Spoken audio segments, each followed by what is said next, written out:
Imagine what it takes for a good person, someone kind, compassionate, and ethical, to commit acts of cruelty or even become a monster.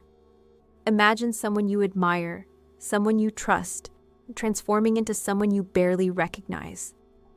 What if this isn't just a rare anomaly, but a pattern seen across history and human behavior?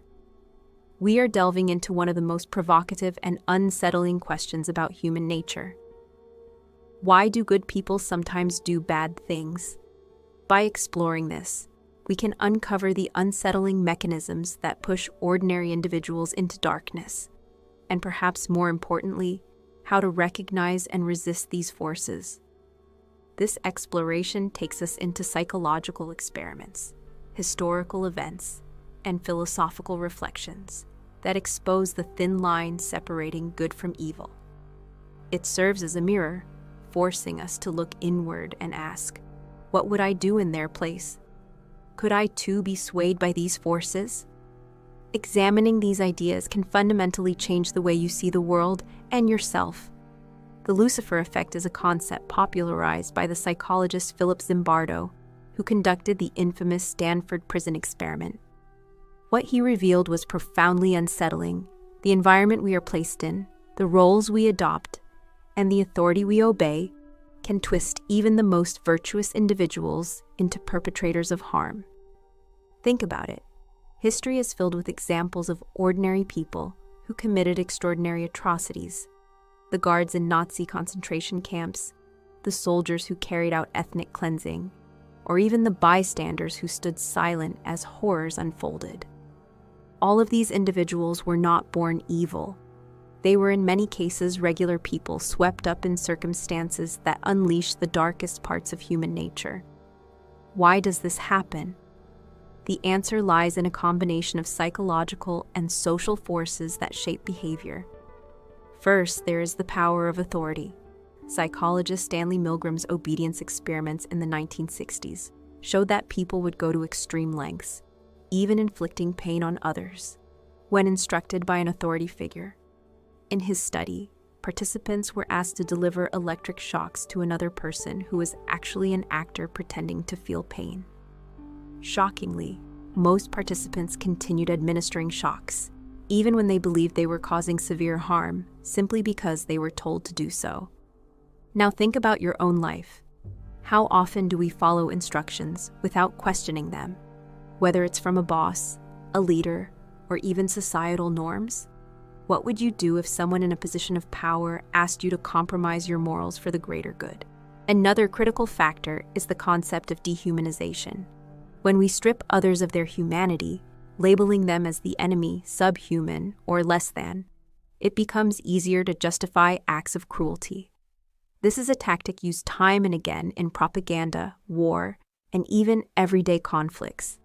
It's easier to harm someone when you no longer see them as a person. Consider the language we use today in social and political discourse. How often do we see groups of people reduced to labels or stereotypes? Reflect on how this diminishes our empathy and connection, creating an us versus them mentality.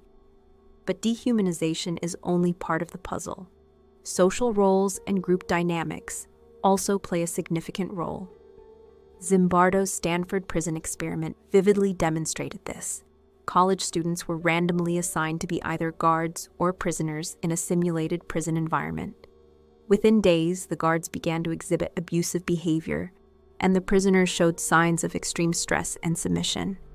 What was shocking was how quickly the participants lost sight of their individuality and conformed to the roles they were given. This raises a critical question. How much of our identity is shaped by the role society imposes on us? Are we truly free to act as individuals, or are we subconsciously playing parts dictated by the systems around us? These forces, authority, dehumanization, and group dynamics, are not theoretical. They are active in our daily lives, influencing the way we think, act, and perceive others. We see them in workplaces, schools, social media, and even within families. Recognizing these forces is the first step in resisting them. But what about the tipping point? The exact moment when a good person crosses the line? That moment is often subtle.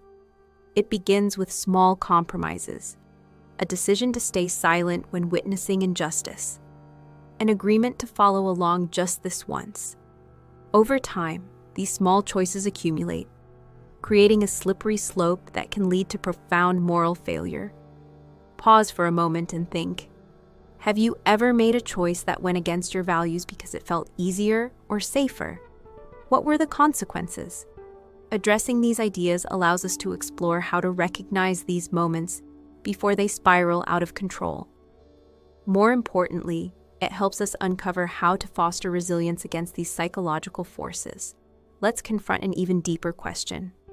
Are some people immune to the Lucifer effect? Or is it a danger we all face? Examining this challenges everything you think you know about yourself and human nature. Let's confront the question that lingers. Are some people truly immune to the Lucifer effect? The answer, as uncomfortable as it may be, is that none of us are entirely immune. Psychologists have long debated the role of personality in resisting corruption and moral collapse. While certain traits such as strong empathy, self-awareness, and moral courage may act as protective factors, the truth is that under the right, or perhaps the wrong, circumstances, anyone can fall prey to these forces. Think of it this way. We all carry within us the capacity for both great good and unspeakable harm. This duality is a recurring theme in literature, religion, and philosophy. Carl Jung, the renowned Swiss psychiatrist, described this as the shadow aspect of our psyche, the darker, often repressed parts of ourselves that we are reluctant to acknowledge. Jung believed that to fully understand ourselves, we must confront this shadow and integrate it into our conscious awareness. Have you ever felt a surge of anger or envy so intense that it surprised even you? Have you ever said or done something in the heat of the moment that you later regretted deeply? These are glimpses of the shadow at work. Left unchecked, this shadow can grow and manifest in ways that align with the Lucifer effect. But here's the hopeful part. Awareness is our greatest defense. By understanding the psychological mechanisms that lead to moral collapse, we gain the power to resist them. Let's delve deeper into how these forces operate in the real world and how we can counteract them. One of the most insidious mechanisms is something psychologists call moral disengagement. This concept, introduced by psychologist Albert Bandura, explains how individuals rationalize harmful behavior to avoid feeling guilt or remorse. For example, someone might convince themselves that everyone else is doing it, or that the ends justify the means. These rationalizations create a psychological distance between the individual and their actions, making it easier to justify wrongdoing. Consider how this plays out in everyday scenarios. A student might cheat on an exam, telling themselves it's just a one-time thing. A manager might treat employees unfairly, believing it's necessary to meet company goals. In these moments, moral disengagement allows people to act in ways that contradict their values. The antidote to this is what some psychologists refer to as moral vigilance. This involves actively questioning our actions and their consequences, even when it's uncomfortable. Ask yourself, am I justifying something that deep down I know is wrong? Moral courage is the ability to act ethically and stand up for what is right, even in the face of fear, opposition, or personal loss. It's what drives someone to speak out against injustice, to protect the vulnerable, or to admit a mistake when it would be easier to stay silent. But moral courage is not something we are born with. It's something we cultivate through deliberate practice and reflection. Think of historical figures like Rosa Parks, who refused to give up her seat on a bus, sparking a civil rights movement. Or consider whistleblowers who expose corruption and wrongdoing, often at great personal cost. These individuals were not immune to fear, but they chose to act despite it. So how can we develop moral courage in our own lives? Start by identifying your core values, the principles that matter most to you. These might include honesty, compassion, fairness, or accountability. Reflect on times when you faced a moral dilemma. Did you act in alignment with these values, or did you compromise them? One practical exercise is to imagine yourself in challenging scenarios. What would you do if you witnessed bullying at work? How would you respond if pressured to follow an unethical directive? By visualizing these situations and rehearsing your response, you strengthen your ability to act decisively when the moment arises. Another essential strategy is to build strong social connections with people who share your values. Surrounding yourself with supportive and principled individuals can act as a buffer against negative influences. These relationships provide a sense of accountability and encouragement, making it easier to resist the pressures of conformity and authority. But what about when we're confronted with systems or environments that seem designed to erode our morals? This is where the concept of situational awareness becomes vital. Situational awareness involves recognizing the subtle cues and dynamics that shape behavior. For example, pay attention to group norms. What is considered acceptable or expected in a given environment? If you notice patterns of exclusion or unfairness, ask yourself, is this truly right? Or have I simply accepted it because everyone else has? In addition, consider the role of small actions in creating change. Often, we feel powerless in the face of systemic issues, but even small acts of resistance can make a difference. Think of the ripple effect, how one person's decision to act with integrity can inspire others to do the same. For example, in the workplace, speaking up against unethical practices might seem risky, but it can encourage others to voice their concerns as well.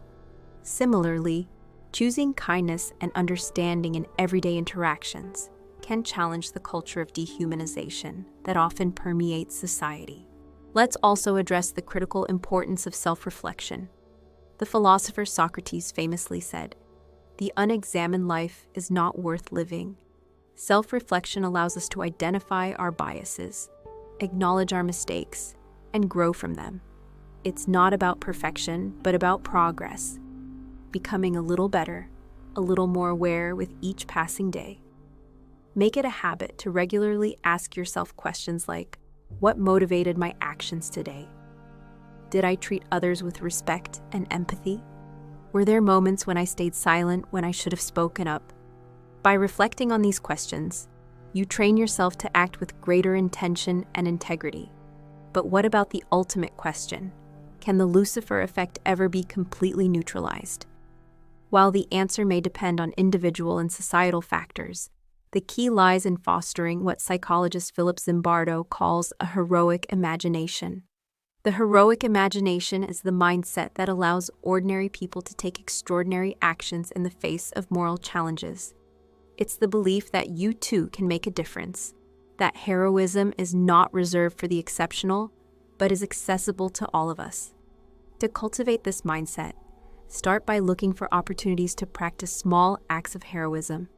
These might include standing up for someone being treated unfairly, volunteering to help those in need, or simply choosing kindness over indifference in your daily interactions. It's also helpful to study the lives of those who have exemplified heroism, from historical figures to modern-day changemakers. Their stories remind us that courage and compassion are within our reach. The most powerful insight of all, a realization that can truly transform the way we see ourselves in the world, lies in understanding the profound interconnectedness of humanity. The line between good and evil does not run between groups of people or nations. It runs through every human heart. As Alexander Solzhenitsyn once wrote, the battle line between good and evil runs through the heart of every man. This realization is both humbling and empowering. It reminds us that we are all capable of both harm and healing, but it also gives us the agency to choose. Every moment presents a new opportunity to act with integrity, to resist the pull of darkness, and to contribute to a world rooted in compassion and justice.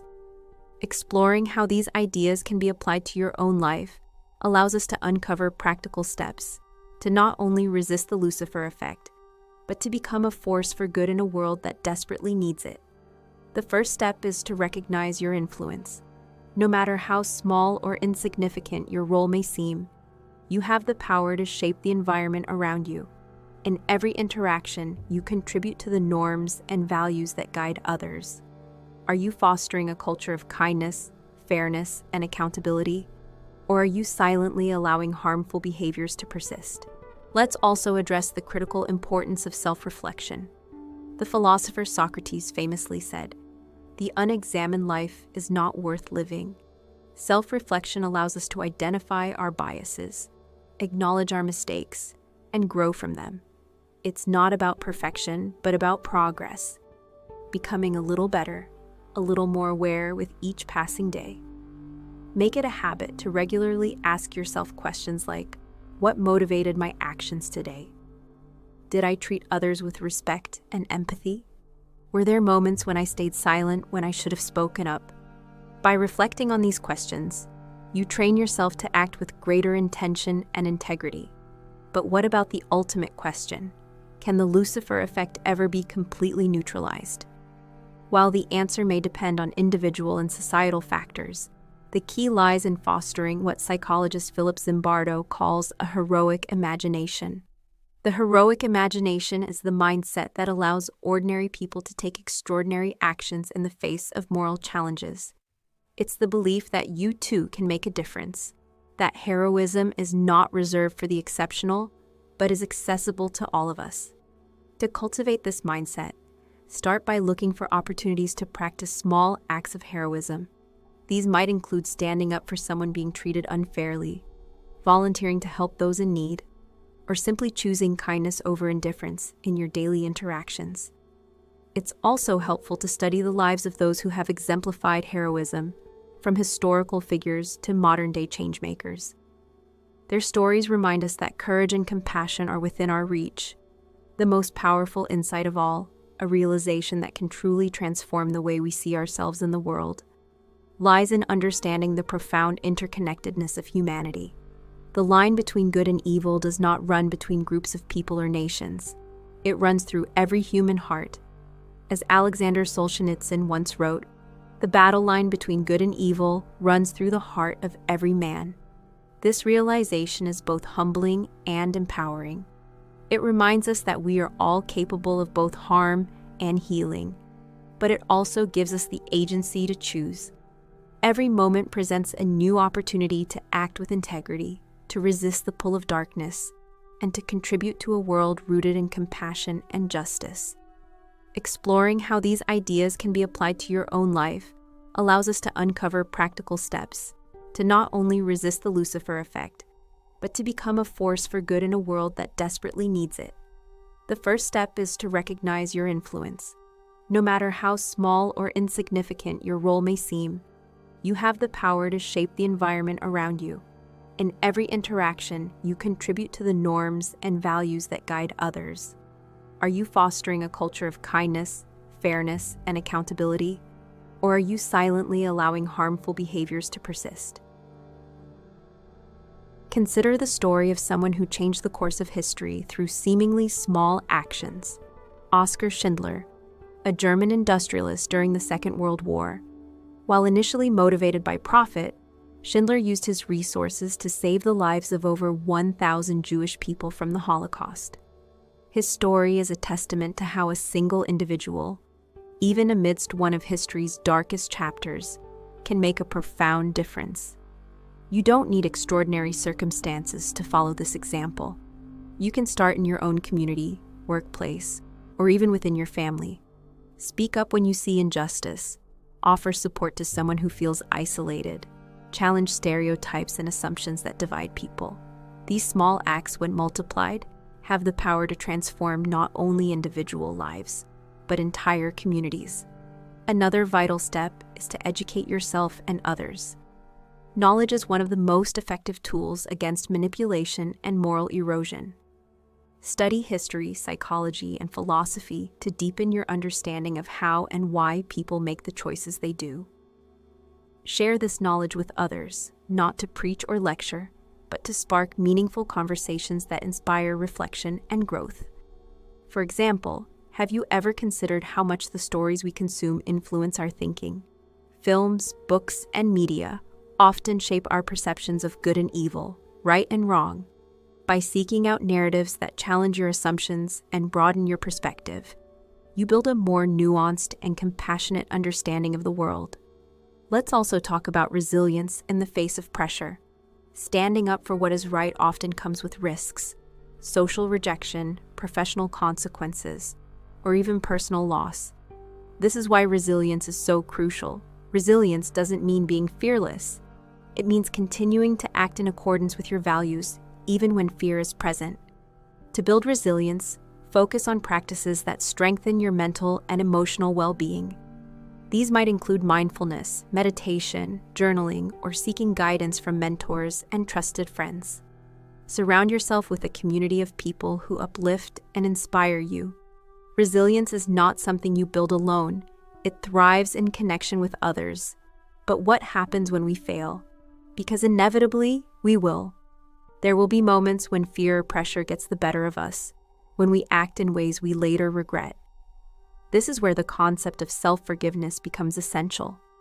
Self-forgiveness is not about excusing harmful behavior, but about acknowledging your mistakes, taking responsibility, and committing to do better. It's about understanding that failure is part of the human experience, and that growth often comes from confronting our shortcomings. Reflect for a moment. Is there a time when you fell short of your own values? How did you respond to that failure? Did you learn from it, or did you let it define you? The ability to forgive yourself and others is one of the most powerful tools for breaking free from the cycles of harm perpetuated by the Lucifer effect. It allows you to move forward with clarity and purpose, rather than being weighed down by guilt or resentment. Finally, let's return to the most profound insight of all, the interconnectedness of humanity. When we recognize that the line between good and evil runs through every human heart, we begin to see others and ourselves with greater compassion. This understanding doesn't excuse harmful behavior, but it does allow us to approach the world with empathy and a commitment to healing rather than judgment. Think about the ripple effects of your actions. Every choice you make, no matter how small, sends waves out into the world. Will your actions contribute to division and harm, or will they bring people together and inspire hope? Imagine a world where each of us takes responsibility for our own choices, where we resist the forces that dehumanize and divide, and where we strive to create environments that nurture compassion and integrity. This is not an unattainable ideal. It's a reality we can build, one decision at a time. Reflect on what has been explored, and ask yourself how you can apply it in your own life. How will you recognize and resist the forces that pull you away from your values? How will you contribute to a world where goodness prevails over darkness? The answers to these questions are not easy, but they are worth pursuing. Because in the end, the battle between good and evil is not fought on distant battlefields or in abstract theories. It's fought within each of us every single day. So the next time you face a moral choice, remember this. You have the power to choose, you have the power to resist, and you have the power to be a force for good in a world that desperately needs it. The question is, will you rise to the challenge? If you are new here, make sure to hit that like button and subscribe to the channel for more. Hit that notification bell so you never miss an upload. If you enjoyed this one, I highly recommend watching this next one. Just click right here on the screen. Or check our channel. Thank you for watching.